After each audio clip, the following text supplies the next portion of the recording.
Cindy built $1 million company, but when illness struck, she lost nearly half its value overnight, all because she didn't have a plan. Don't let that happen to you. In this episode of She Wins, I'll show you how to turn your business into your greatest asset, not your biggest risk. Welcome to She Wins, Women, Wealth, Wisdom, and Legacy, the podcast where financial empowerment meets fearless living. If you're a woman who's built a life with purpose and is ready to align your wealth with what matters most, you're in the right place. Your host, Carol Eddy, is a certified financial planner, financial educator, and passionate advocate for helping women live fearlessly and leave a legacy. Whether they are preparing for retirement, managing an inheritance, or simply looking for trustworthy financial guidance, Carol has helped her clients feel confident in their financial plan for over 25 years.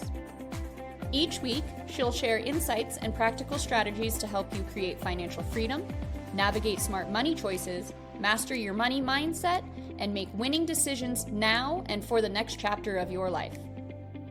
No intimidation, no overwhelm, no jargon, just wisdom, clarity, and the confidence to manage your wealth, embrace your power, and craft a future you love. Welcome to the show. As a reminder, the content shared on this podcast is intended for informational and educational purposes only. It does not constitute personalized financial advice. For guidance tailored to your specific situation, you can schedule an appointment with Carol. This is an independent podcast not affiliated with Money Concepts Capital Corporation. Hi, I'm Carol Eddy, and welcome to today's episode. Today, I'm going to start with a story about someone we'll call Cindy. Cindy had built her design business from nothing. She started with a laptop in the dining room table, juggling kids, soccer practice, and client deadlines, and slowly grew into a boutique firm with a strong reputation. She had employees who adored her, clients who trusted her, and a name that carried weight in her industry. But when she was diagnosed with a sudden illness, Cindy realized she had overlooked one thing: a plan. There was no succession plan, no exit strategy, not even a clear financial separation between herself and her company. When she could no longer lead, the value of the business dropped overnight.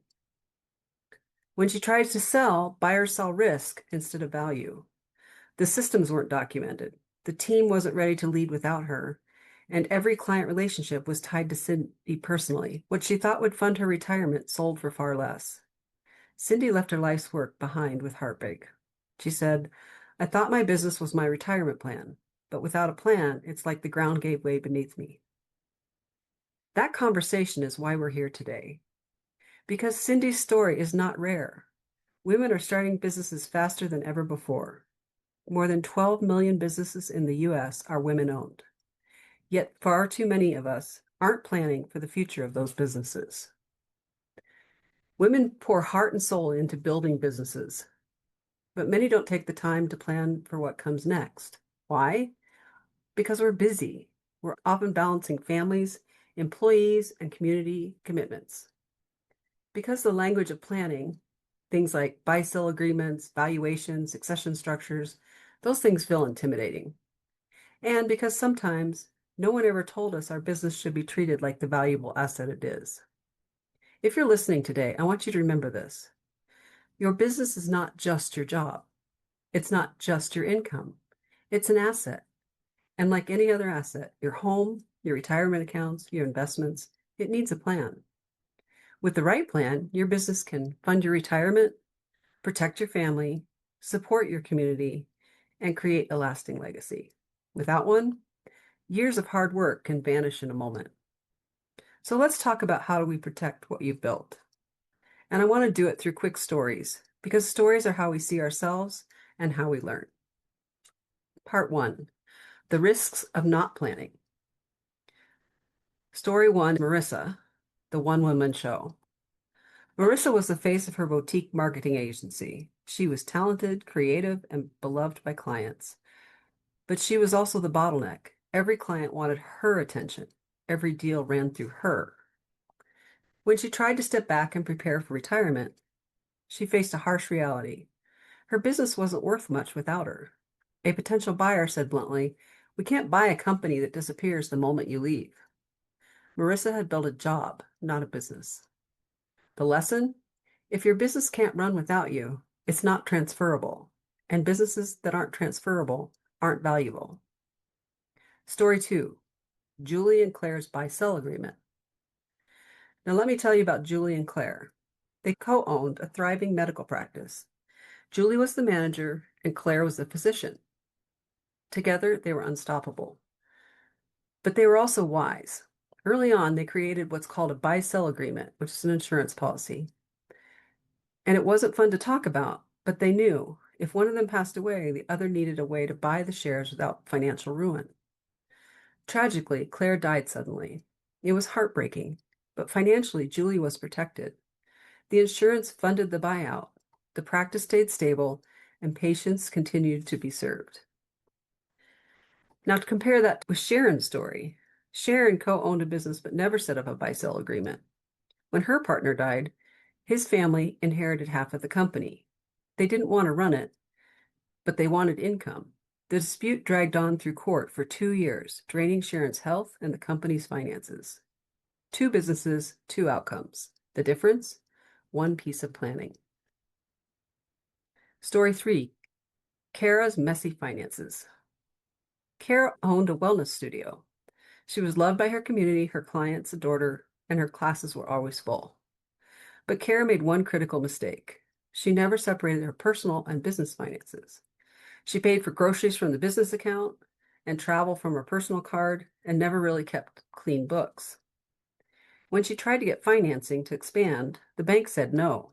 Investors wouldn't touch her business either. Without clean records, her company looked risky. Her lesson? Treat your business like a business. Keep it clean, separate, and professional. And story 4, Lila, her retirement surprise. Lila assumed her business was her retirement plan. After all, she built a successful interior design firm with strong revenues and repeat clients. But when she went to sell, she learned something painful.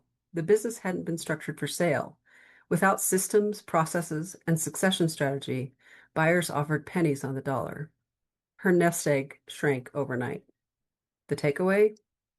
Hoping your business will fund your retirement isn't a plan. You need a strategy that builds value long before you're ready to exit. Part 2, the She Wins framework. So how do we turn these cautionary tales into success stories? I use what I call the She Wins business planning framework. It has 5 steps. Number 1, clarify your vision. Number 2, protect your foundation. Number 3, align your business with your personal wealth. Number 4, plan for transition. And number 5, add the legacy layer. Let's explore each step through the stories of women who did it well. So step 1, clarify your vision. We'll talk about Diana. Diana built a catering company that served everyone from small families to corporate events. She assumed her son would take over, but when we talked, it became clear that her son had no interest in running a business. That moment of honesty was painful, but powerful. Instead of pushing a family transition, Diana shifted her vision towards building a company for sale. She trained managers, systemized processes, and documented everything. When the time came, she sold at a great price. Her son was relieved not to inherit something he didn't want, and Diana retired comfortably. The lesson? Your vision sets your path. Without clarity, you drift. With clarity, you plan. Step 2, protect your foundation. This is Linda and a key person insurance. Linda owned a retail shop. Her top salesperson, Jenny, brought in nearly half the revenue. Then Jenny was in a car accident and couldn't work for 6 months. The sales collapsed, but Linda had been proactive. She had purchased key person insurance. That policy gave her the cash to cover expenses, keep her staff employed, and ride out the storm. Without it, the shop might have closed. With it, Linda survived. Next, we have Tara and legal protection. Tara ran a small tech startup. She never bothered with formal contracts for employees. She trusted everyone. But when one employee left and tried to take her client list, Tara was stuck. She had no legal protection. It took months of legal battles to resolve. Her lesson? Legal protection isn't a luxury. It's the foundation of a secure business. Step 3, align business and wealth. Let's talk about Martin and Diane. Martin and Diane own a construction firm. They reinvested every dollar back into the business, believing growth was the smartest move. But personally, their retirement accounts were completely empty. They had no diversification. When we worked together, we set up a retirement plan funded by business profits, integrated charitable giving to offset taxes, and we built a personal portfolio alongside their company. The result? They grew not just a thriving business, but a thriving personal financial plan. Next, we'll talk about Sophia's estate plan. Sophia owned a consulting company. She assumed her will covered everything, but when we looked closer, the business wasn't even mentioned. If something happened to her, her heirs would face chaos. By aligning her estate plan with her business, she protected her family and created a clear succession plan. Step 4, plan for transition. We'll talk about Ellen. At 55, Ellen said, "I'll just work till I don't want to work anymore." How many of us have said that? But when we had her business valued, she realized it was worth far less than she thought. Instead of giving up, Ellen took action. Over 10 years, she added recurring revenue streams, trained her team to lead without her, and improved systems. At 65, she sold for exactly the price she wanted. Now we'll talk about Rachel's forced exit. Rachel, on the other hand, had no plan. When her health declined, she was forced to close her doors suddenly. With no buyer, no valuation, and no succession, her employees lost jobs and the family lost income.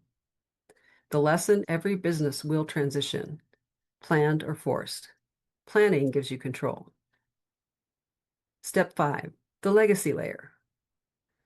In this case, we'll talk about Clara's philanthropy. Clara built a wellness company when she wanted her impact to continue.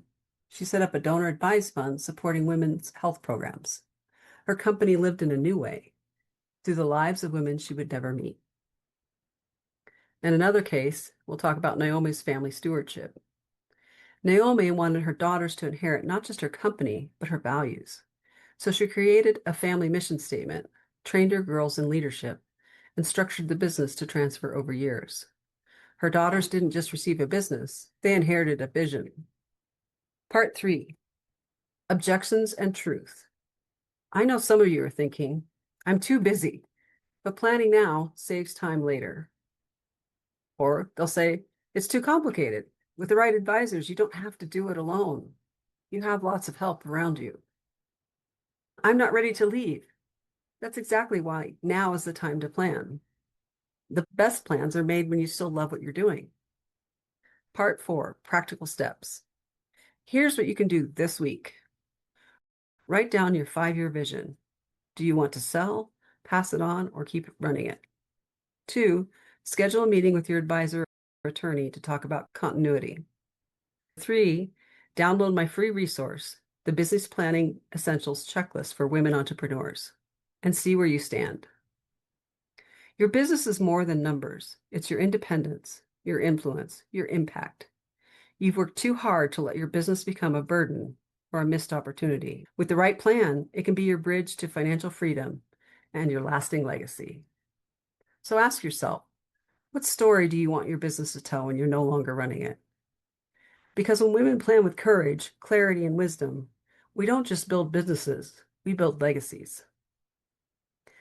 Thanks for joining me today on She Wins: Women, Wealth, Wisdom, and Legacy. If this episode inspired you, please share it with another woman entrepreneur you admire. And don't forget to subscribe so you never miss an episode. You can download today's free resource from our show notes, the Business Planning Essentials Checklist for Women Entrepreneurs. Stay wise, stay empowered, and keep building the business, the wealth, and the legacy you were meant for. Thanks for listening. Thank you for joining us today for the She Wins: Women, Wealth, Wisdom, and Legacy podcast. If today's episode sparked a shift in how you think about your money, your future, or your legacy, imagine what's possible when we walk this journey together. And if you found value in today's conversation, please share this episode with a woman you care about. Together we rise and we shine. If this inspired you to take charge of your financial future, don't stop there. Download your free guide, A Woman's Guide to Triumph in Every Decade of Her Wealth, by clicking the link on the screen or in the show notes. It's designed to give you powerful tools and clarity at every stage of your wealth journey. And be sure to follow or subscribe now so you never miss an episode. Until next time, stay wise, stay empowered, and remember, it's time to rise, lead, and thrive with your wealth, your wisdom, and your legacy. As a reminder, the content shared on this podcast is intended for informational and educational purposes only. It does not constitute personalized financial advice. For guidance tailored to your specific situation, you can schedule an appointment with Carol. This is an independent podcast not affiliated with Money Concepts Capital Corporation.